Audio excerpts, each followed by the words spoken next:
अस्सलामु अलैकुम वरहमतुल्लाहि वबरकातुहू।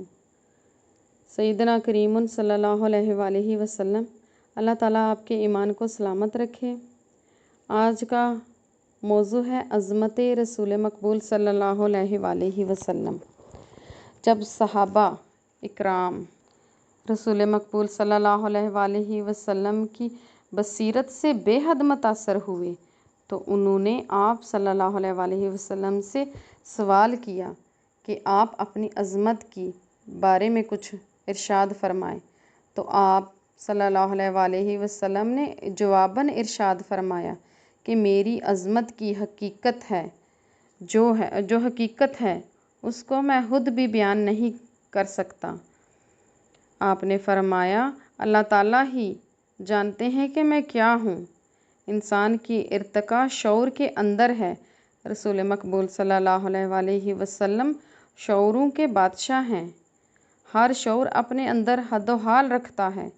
तमाम अरूज शऊर की पावर से हैं। रसूल मकबूल सल्लल्लाहु अलैहि वसल्लम का आला शऊर हिजाब महमूद का शऊर है, जिसकी वुस्तें हमारे हदो हिसाब से बाहर हैं। हिजाब महमूद का शऊर अगर ज़मीन पर लागू कर दिया जाए तो ये कायनात इसके अरूज को अपने अंदर ऑब्ज़र्व नहीं कर सकती। बाज़ खबरें आती हैं कि रसूल मकबूल सल्लल्लाहु अलैहि वसल्लम का पाँव मुबारक चाँद पर लगा हुआ है, फ़लाँ मकाम पर लग गया है, फूल के अंदर आ गया है। ये सब तोहमत परस्ती हैं, इससे बाज रहना होगा। हम रसूल मकबूल सल्लल्लाहु अलैहि वसल्लम से ख्वाब में मिलते हैं। ये पॉइंट बहुत ही नोट करने वाला है कि उस्ताद मोहतरम फरमा रहे हैं कि हम रसूल मकबूल सल्लल्लाहु अलैहि वसल्लम से ख्वाब में मिलते हैं, वैसे भी मुराकबे की सूरत में मिलते हैं। ये शऊर अव्वल या ला शऊर की हद तक है। ये शऊर अव्वल या ला शऊर की हद तक है। जब कायनात आप सल्लल्लाहु अलैहि वसल्लम के नूर से तहलीक हुई तो ये नूर कई वस्तुओं से गुज़रता है। अगर एबनॉर्मल सेटअप से हटकर सूरत को सामने लाया जाए तो ना फरिश्ते, ना जिन और ना ही इंसान इसके मुतमिल हो सकते हैं। रसूल मकबूल सल्लल्लाहु अलैहि वसल्लम की तशरीफ़ आवरी तो सिर्फ़ एक एडिशनल सेटअप है। आप सल्लल्लाहु अलैहि वसल्लम के हर शऊर का अहाता करने की कोशिश की जाए। आम लोगों के सामने रसूल मकबूल सल्लल्लाहु अलैहि वसल्लम की जो सूरत हाल है वो शऊर अव्वल का मामला है। शऊर अव्वल के अंदर आप सल्लल्लाहु अलैहि वसल्लम की हकीकत बयान ही नहीं कर सकते। बाकी आप सल्लल्लाहु अलैहि वसल्लम का नूर हर ज़र्रे और हर जान के अंदर जारी और सारी है, लेकिन ये एक अंदाज़े से है। बेशक सच्ची मोहब्बत से ही रसूल मकबूल सल्लल्लाहु अलैहि वसल्लम के करीब तर करती है, क्योंकि आप सल्लल्लाहु अलैहि वसल्लम के बेहद शुबाजात हैं। जब हम कहते हैं कि सैयदना यानी हमारे सरदार, तो वो हमारे ही सरदार नहीं बल्कि पूरी कायनात के सरदार हैं।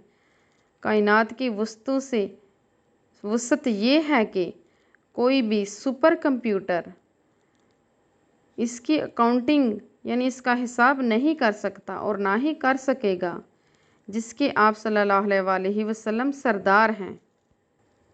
ना ही रसूल मकबूल सल्लल्लाहु अलैहि वसल्लम और अल्लाह ताला की हस्ती तक कोई जा सकता है, लेकिन जो हमारी एक महदूद हद है। ये दुनिया अभी इब्तदाई दौर से गुज़र रही है और इंसान की मंजिल बहुत दूर तक है। जो मैंने लिखा आज नहीं तो कल दुनिया वालों के सामने आ जाएगा। उस्ताद मोहतरम ये कह रहे हैं, अपनी किताब के बारे में कह रहे हैं कि उन्होंने लिखी है, लेकिन वो आज नहीं तो कल दुनिया वालों के सामने आ जाएगी। वो लोग जिन्होंने ख्वाहिश की कि हकीकत में मज्जाह को देख लें, ایسا نہیں، مزاح کے اندر حقیقت چھپی ہوئی ہے۔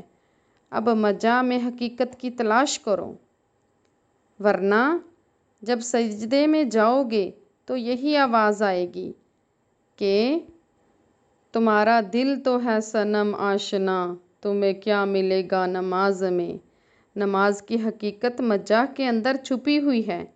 قرآن پاک کی کوئی آیت پڑھ لو تو حقیقت مزاح کے اندر چھپی ہوئی ہے، تو وہی ہماری ضرورت ہے، جس میں آپ صلی اللہ علیہ وآلہ وسلم، اللہ تعالیٰ اور رسول مقبول صلی اللہ علیہ وآلہ وسلم کے رنگ ہیں، دیکھے گئے ہیں۔ جی، اس سے اگلا پوائنٹ ہے چھپا ہوا خزانہ۔ تجلی کی صورت میں اللہ تعالیٰ کا چھپا ہوا خزانہ ظاہر ہوا۔ اللہ تعالیٰ نے اپنے آپ کو ظاہر کرنے کا ارادہ کیا تو اللہ تعالیٰ نے ایک شاہکار کی تخلیق کی جو یہ سارا مقصد پورا کرے۔ یہ اللہ تعالیٰ کا امر یا روح تھی۔ اس سے سپر انسان کی تخلیق ہوئی۔ وہ کچھ اس طرح سے ہے، انسانی سٹرکچر کی بنیاد پڑی۔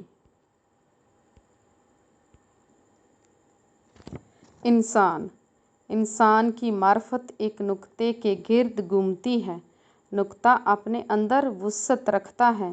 جب اللہ تعالیٰ نے کن کا حکم صادر فرمایا تو انسان تجلی ذات کے اندر موجود تھا۔